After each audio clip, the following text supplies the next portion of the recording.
पता ठिकाना नहीं था। अरे भाई, लेकिन उसका जो दोस्त है ना रामू किसान, उससे पता करके आते हैं ना। अब तक तो दोनों साथ ही खेत पर जाया करते थे। हाँ, हमें उसके घर जाना चाहिए भाई। चलो वहाँ चलते हैं, चलो। वो सारे लोग रामू के घर पर पहुँचते हैं। रामू अपने घर के बाहर बैठकर हुक्का पी रहा था। आज सारे के सारे लोग टोली बनाकर मेरे घर क्यों आ रहे हैं? क्या कोई मर गया क्या भाई? अरे कैसी बातें कर रहे हो? तुम्हारा सबसे अच्छा दोस्त हरिया और उसकी पत्नी गायब है और तुम यहाँ बैठकर हुक्का पिए जा रहे हो हैं? रामू ने अजीब सी नजरों से उन सब गांव वालों की तरफ देखा, जिसकी वजह से वो लोग एक बार के लिए डर गए। गायब है? अरे गायब नहीं है, मुक्ति मिल गई है। उन दोनों को मुक्ति मिली है। इस दुनिया में आकर हर इंसान पाप करता है और उसे उसके पापों के लिए मुक्ति मिलना बहुत जरूरी है। अरे ये कैसी बहकी बातें कर रहे हो भाई, हैं? और इसका चेहरा अजीब सा क्यों लग रहा है? लगता है दोस्त के मरने का गम बैठ गया है। पागल हो गया है शायद ये पागल। ये बात सुनते ही रामू चीख कर जोर से चिल्लाते हुए कहता है, पागल मैं नहीं हूँ, पागल तुम सब हो। और ये शैतानी जंगल अब तुम में से किसी को नहीं छोड़ने वाला, सबको खा जाएगा। याद रखना मेरी बात। ए शैतानी जंगल? कैसा शैतानी जंगल? लगता है रामू पागल हो चुका है। हमें यहाँ से चलना चाहिए भाई। चलो। तभी रामू की पत्नी बाहर आती है। नहीं, आप लोग इनकी बात का बुरा मत मानिए। 2 दिन पहले हरिया के साथ खेत पर गए थे। जब से वहाँ से आए हैं तब से ऐसी ही बातें कर रहे हैं। भगवान जाने ऐसा क्या देख लिया उन्होंने, खेत में कुछ भी बड़बड़ाते रहते हैं। लेकिन गांव के लोगों ने कमला की कोई बात नहीं सुनी और वो सब वहां से चले गए। रात अब धीरे धीरे ढलने लगी थी। तभी अचानक किसी ने धीमी सी आवाज में रामू को पुकारा। रामू, आ जाओ, मैं तुम्हारा इंतजार कर रहा हूँ। और सुनो, अपनी पत्नी को साथ लेकर आना, नहीं तो काम अधूरा रह जाएगा। ये आवाज सुनते ही रामू के चेहरे पर शैतानी मुस्कुराहट आ जाती है। वो धीमे कदमों से अपने घर के अंदर आता है। क्या हुआ? तबीयत ठीक है ना अब आपकी? मैं तुझे अपने साथ खेत पर ले जाने आया हूँ, चल। मैं तुम्हारे साथ कहीं नहीं जाने वाली। मुन्ना गहरी नींद में सो रहा है और उसे अकेला छोड़कर मैं तुम्हारे साथ खेत पर नहीं आ सकती। वैसे भी तुम्हारे उन खेतों में भगवान जाने कौन सा राक्षस घूम रहा है, मुझे तो डर लगता है। रामू गुस्से में दांत पीसता अपनी झोपड़ी से बाहर आ जाता है और कमला गहरी नींद में अपने बच्चे के साथ सो जाती है। तभी अचानक रात को रामू की झोपड़ी के ऊपर एक साया वही गाना गुनगुनाते हुए घूमने लगता है जो हरिया के मोबाइल में बजा करता था। मैं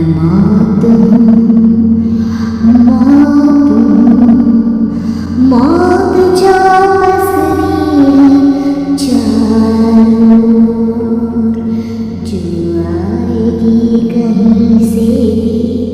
निकल जाएगी सबको, मैं मौत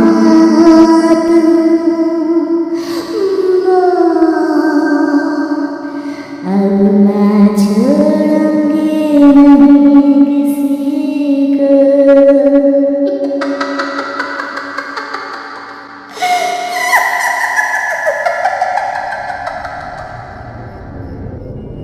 ये आवाज सुनकर रामू की पत्नी कमला की आंख खुलती है और वो देखती है कि उसका मुन्ना अपनी जगह से गायब था। कमला चीखते हुए बाहर दौड़ कर आती है। वहां पर उसने देखा कि रामू ने अपने बच्चे को झोपड़ी के बाहर एक पेड़ से उल्टा लटकाया हुआ था और उसका बच्चा चीख चीख कर रो रहा था। वहीं दूसरी तरफ एक साया बच्चे के ठीक नीचे आग जलाकर उसके चारों तरफ हैवानों की तरफ नाच रहा था। छोड़ दो मेरे बच्चे को। अरे क्या कर रहे हो तुम? शर्म नहीं आती तुम्हें? अपने ही बच्चे को इस तरह मौत के हवाले करते हुए। अपना बच्चा? किसने कहा ये मेरा बच्चा है? अरे ये तो उस रामू की औलाद है, इस गांव के किसान रामू की। और मेरी दुश्मनी इस गांव के हर इंसान के साथ है। क्या? कैसी बात कर रहे हो तुम? और ये औरत कौन है? ये मेरे बच्चे को खा जाएगी। तभी अचानक से उस साया ने एक बेहद खतरनाक दिखने वाली औरत का रूप ले लिया और उसकी आंखों से आग निकल रही थी। सही पहचाना तूने, मैं तेरे बच्चे को खा जाऊंगी। अगर तू अपनी इस हैवान पति रामू के साथ जंगल नहीं आई तो मैं तेरे बच्चे को खा जाऊंगी। लेकिन क्यों? आखिर क्या चाहते हो तुम मुझसे? मुझे जंगल क्यों ले जाना चाहती हो? औरत बुरी तरह से ठहाके मार मार कर जोर जोर से हंसने लगी और साथ में रामू भी। ये तो तुझे वहाँ चलने के बाद ही पता चलेगा ना। अगर तू नहीं आई तो थोड़ी देर में तेरा ये बच्चा आग में जलकर मर जाएगा। चल जल्दी। नहीं नहीं, मेरे बच्चे को छोड़ दो। तुम जहाँ कहोगे मैं तुम्हारे साथ चलने के लिए तैयार हूँ। और उसके बाद उस बच्चे को झोपड़ी में लिटाकर आगे आगे वो साया चल रहा था और उसके पीछे पीछे रामू अपनी पत्नी के बाल पकड़कर उसे घसीटते हुए जंगल की तरफ ले गया।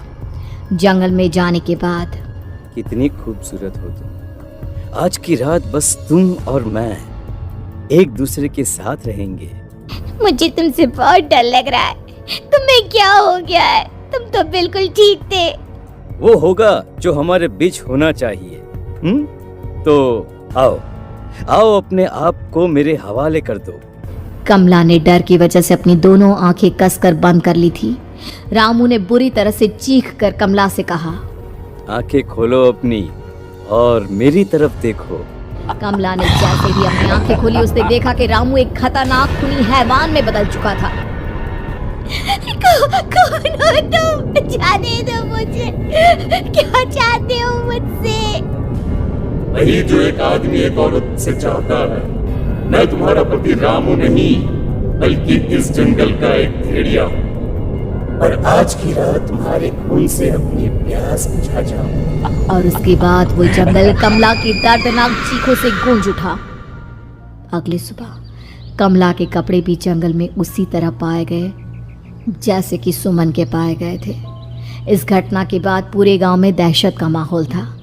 अपने माँ बाप की मौत और गांव में हो रहे इस तरह की घटनाओं की खबर सुनकर किशन शहर से गांव लौट आया था। अपने माँ बाप की बेदर्द मौत की वजह से वो बहुत परेशान था। तभी अचानक उसे अपने घर में खाट के नीचे पड़ा हुआ वो मोबाइल फोन मिला जो उसने अपने पापा हरिया को गिफ्ट किया था। अरे कितने प्यार से पापा के लिए मोबाइल फोन लेकर आया था। इसे एक दिन भी काम में नहीं ले पाए। और आखिर कौन है जो गांव में इस तरह की हत्याएं कर रहा है? क्या है इन सब के पीछे? क्या है? मुझे पता करना ही होगा, वरना एक दिन पूरा का पूरा गांव खाली हो जाएगा। इस गांव में एक भी जिंदा इंसान नहीं बचेगा। गांव के लोगों की मदद करने के इरादे से किशन अपने गांव से दूर एक दूसरे गांव में बहुत बड़े तांत्रिक के पास मिलने के लिए गया। तांत्रिक बाबा, अब आप ही कुछ उपाय बता सकते हैं। भगवान जाने हमारे गांव को किसकी नजर लग गई है। नजर नहीं लगी है, किसी ने तुम्हारे गांव को बद्दुआ दी है। किसी सताई हुई आत्मा का प्रकोप है और अब वो पूरे गांव में किसी को नहीं छोड़ेगी जब तक उसकी आत्मा को शांति नहीं मिल जाती। अरे लेकिन ऐसा कौन है बाबा? किसकी आत्मा है और कैसे मिलेगी उसे शांति? मौत है, मौत कहीं से भी आएगी और सबको निगल जाएगी। इससे बचने का सिर्फ एक ही उपाय है, लेकिन उस उपाय को करना आसान नहीं होगा। जो भी उस उपाय को करने की कोशिश करेगा उसकी जान जा सकती है। भले ही मेरी जान चली जाए, लेकिन मैं अपने गांव के लोगों की जान बचाने की पूरी कोशिश करूंगा बाबा। तो ठीक है, फिर अगली अमावस की रात जैसा मैं कहता हूँ वैसा ही करना। अमावस की रात तांत्रिक के बताए अनुसार किशन अपने साथ केरोसिन लेकर जंगल की तरफ चल पड़ा। उसके हाथ में देवी के मंदिर का सिंदूर भी था। किशन जंगल के बीचों बीच पहुंचा। ये देखकर उसकी आंखें फटी की फटी रह गई। वहां एक उबलते पानी का तालाब था और कई लोगों की लाश लटक रही थी। किशन के माँ बाप की लाश भी वहीं थी। माँ, बापू, क्या हो गया? ये क्या हो गया? तभी वहां पर एक औरत और आदमी आते हैं। उन्हें देखकर किशन चौंक जाता है। गोपाल काका, आपकी तो 5 साल पहले मौत हो गई थी। और निर्मला काकी, आप? मौत तो हो गई थी, लेकिन तुम ये नहीं जानते कि हमारी मौत कैसे हुई थी। क्या क्या कहना चाहते हैं आप? कुछ नहीं, बस ये जान लो कि अब इस गांव में कोई जिंदा नहीं बचेगा। लेकिन क्यों काकी? क्योंकि 5 साल पहले इन गांव वालों ने मुझे डायन बताकर पत्थर मार मार के मार डाला।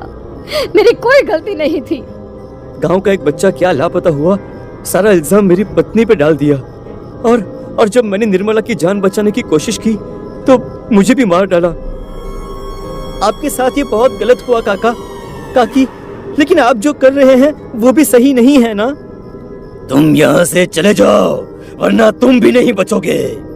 हमारी आत्मा पिछले 5 साल से मुक्ति के लिए भटक रही है, चले जाओ यहाँ से। मौका देखकर किशन सिंदूर उन दोनों के ऊपर डाल देता है।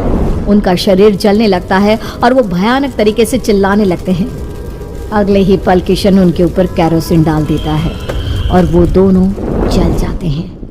किशन अपने माँ बाप और दूसरी लाशों का अंतिम संस्कार करवाता है और अपने घर लौट आता है, लेकिन वो अभी भी इस बात से अनजान है कि मोबाइल अभी भी बज रहा था। मैं